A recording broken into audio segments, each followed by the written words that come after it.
Welcome, brave souls, to the chilling depths of horror in detail. Today, we are going to share Wendigo encounter horror stories. First story: How I became a Wendigo. My name is Levi, and I am 19. I live in the countryside of central North Carolina. I usually like to go on a walk in the woods after I get off work to relieve stress from working all night. Earlier this week, something strange happened that made me question my entire reality. This is my story, the story of how I became a Wendigo. I was walking through the woods, as I usually did, after getting off work when I heard something ahead of me, about 50 feet. I curiously walked over fallen logs and rotting trees and leaves to investigate the noise I heard. I instantly recoiled in horror at the disgusting sight laid before my eyes. There was a bloody corpse of a deer, its body almost unidentical, and with all the blood and inside splattered all over the fallen leaves. I regained my composure slightly until I realized I was getting hungry. I looked closer and realized that this thing was not a deer. I lost every sense of rationality as the hunger I felt enveloped me. I heard his whispers in my mind as I suddenly realized my surroundings. It had grown dark, and I had blood on my shirt. I let out a horrific scream as I realized what I had done. The whispers I had heard were speaking to me again. I heard them say, "You ate the flesh of the cursed king. Now you will become the new cursed king. Rejoice for this time of rebirth, the time of new life." I felt the world full of too black. I woke up to see myself in a circle of blood, surrounded by hooded figures wearing deer skulls. On closer inspection, it seems as if they weren't just marks. They chanted in a language I didn't understand, and I started to scream as I felt unbearable pain. I was unable to move as their chanting only grew louder. I blacked out and woke up as an unknown time later on what I could only describe as a bloody throne of bones, rotten flesh, and what looked like bits of hair. I was unable to move as I saw a vision of what I call a Wendigo ripped its head off and slammed it on my own. There are things that have been happening to me that I cannot explain. I cannot help this feeling of dread and extreme hunger I have. I want to eat human. I have an insatiable hunger and I cannot escape what I have become. I cannot explain what I have become. I don't know what I am going to do now. I felt extremely sick and I passed out once more. As I slipped away from reality, I felt only pain and sorrow, but could not cry in pain.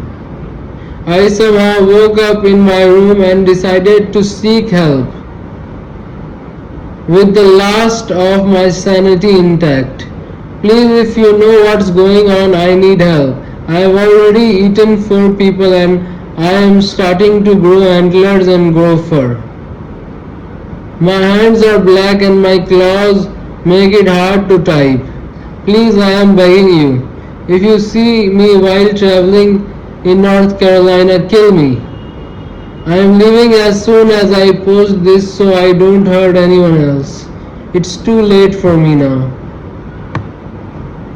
Second story. why I don't go hunting anymore. Here's a recollection of scariest experiences I have witnessed.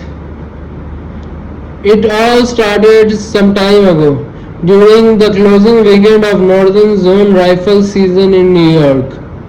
The sun sets around 4:30, but it's already pitch black at 4. I figured freezing my ass off wasn't worth another 15 minutes of hunting.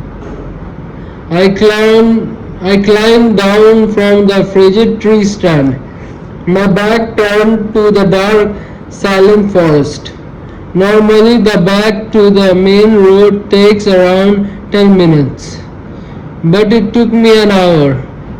Whether it was the darkness, the cold, or the sheer exhaustion, I lost my way, and like a hungry lion, the forest seemed to swallow me whole.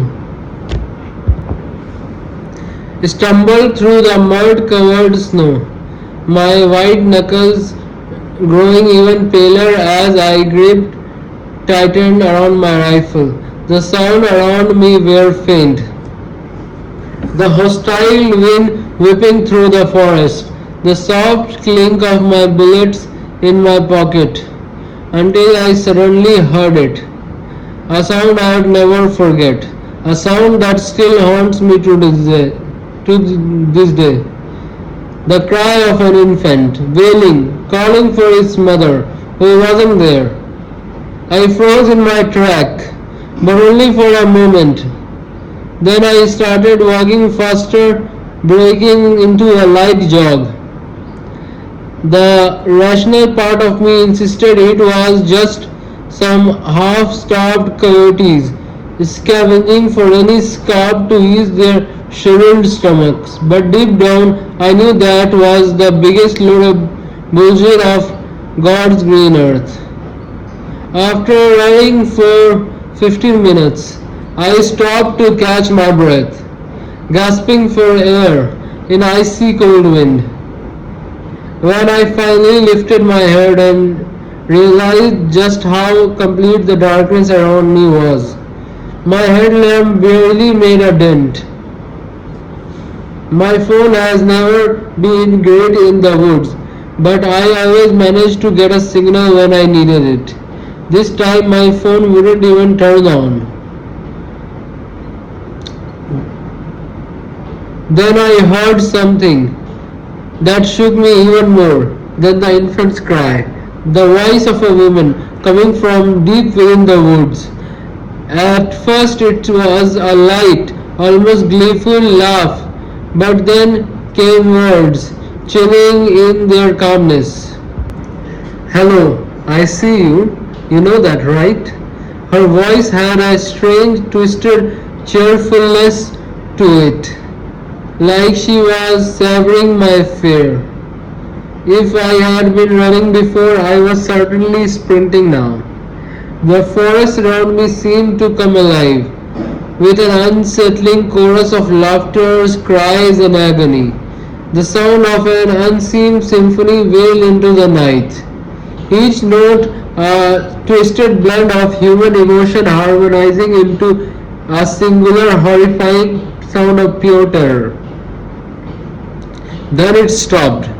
Silence closed in around me as I took in my surroundings, a clearing I didn't recognize, yet somehow felt familiar, like it had lived in a dream I couldn't quite recall. The clearing was barren, save from Strack, while standing alone in the middle of a muddy landscape.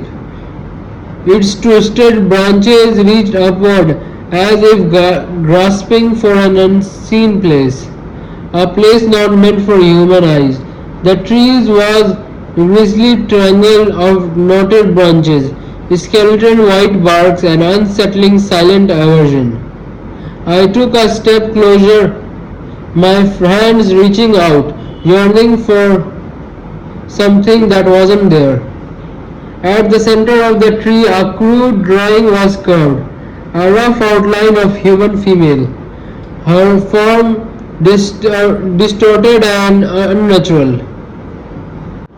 Her hair ran down the roots of the tree, disappearing underneath miles of bloody soil.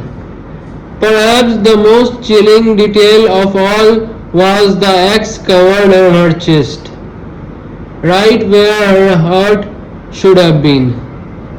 Jutting out from the axe, right where the lines intersected, was a rusty nail drawn deep into the tree's surface. Finally, my hand reached its destination, the head of the nail, protruding from the bark which released from the tree like a knife, slowly pulling free from the slab of meat. Then I snapped out of my trance, realizing the stream of crimson blood oozing from the tiny hole in the tree.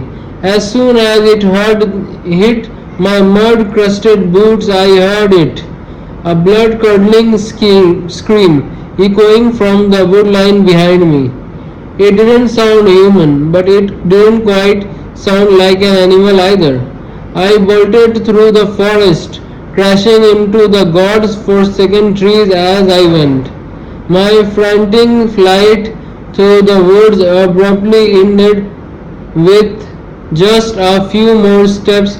I stumbled out onto the dirt road, falling onto my rifle as I tripped, failing reaching the path that led to my truck. I jumped into the cab and slammed the engine to life and sped down the road. I never felt such relief in my life as I saw the familiar outline of the small house in the distance. Even now, 6 years later, I am not ashamed to admit that I have never been hunting since, or ever seen set foot in the woods for that matter. But every once in a while, on a cold winter's night, I hear something in my yard, or sometimes even from behind my window. A voice I will never forget, whispering something that haunts me till this day. Hey, I see you. You know that, right? Third story. I am a psychologist. My patient has Wendigo psychosis. John had been my patient for months. I couldn't label him using official DSM codes, but he appeared to have what is known as Wendigo psychosis. At the time of my initial assessment, there wasn't any direct evidence that he tested human flesh, although I could tell it was a significant preoccupation with him, and suspected him in the creation of several recent grisly scenes. Just admiring the artwork in your office, John said to me one day. He grinned, letting me see the teeth he filled down to fine point. So much red. I wondered if we are like you and me. I swallowed nervously. I couldn't report his Wendigo psychosis to the authorities though, because I would be perceived to be just as crazy as him. I couldn't even say he is cannibal, even though he has come out and said his great fantasy is to devour a human over the course of 3 days. There was no proof.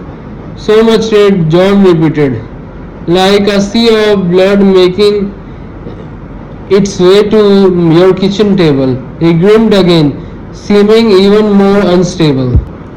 This has to stop, John, right now. There is no direct evidence linking you to the murders. But if you keep eating people, your actions will eventually catch up to you. You haven't reported me yet. No evidence. No, I think it's because you like me. Deep down, you like me, David Morrison.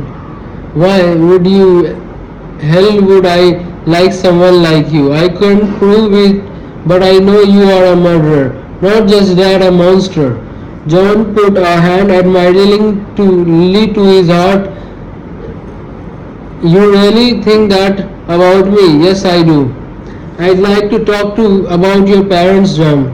My session with him ended a few minutes later and I drove to the park, taking the beauty of summer before heading home. My wife had gone on a business trip, so I had to place to myself. I unlocked the front door and stepped inside. I popped on the TV. Hannibal was on, but I stopped myself from changing the channel. For some reason, I had become intrigued by monsters. For some reason, I shook my head. The reason was clear: John. I put dinner in the oven, a chicken stuffed with carrots and onions. While that cooked, I decided to go into the basement, do some late spring cleaning. Turning on the light, I surveyed a pile of unruly boxes. A few cocoons struggled as they hung from the ceiling. Their inner cores were human, weak from neurosis or traumatic life events to the extent that they were willing to visit lonely psychologist house for free therapy. You are happier this way, I said. And you called me a monster. John replied to the cocoon of silk. I turned around, greeting John's sharp teeth and blood red eyes. He looked like a droopy eyed hunting dog. Did you come to eat me, John? John hesitated, then shook his head. No, I am here to learn from you, from the masters. You have obviously found a perfect way to enslave your victims. Teach me. So I showed John how I spun a spider's web from my own hands. I was afraid that he would eat me at first, and even though he stared at me with those hungry, red eyes, he left with a cocoon of silk over his left shoulder. The Wendigo told me later that he could give me the hunger, the fire in my gut, which would illuminate the path to my soul. I asked who had sent him. He told me John did because he was so grateful for the bundle of human flesh I gave him. A gift for a gift, the Wendigo said, disappearing into the basement gloom and leaving me alone with my thoughts. Thanks a lot for watching this video till the end. Subscribe to Horror in Detail. Bye.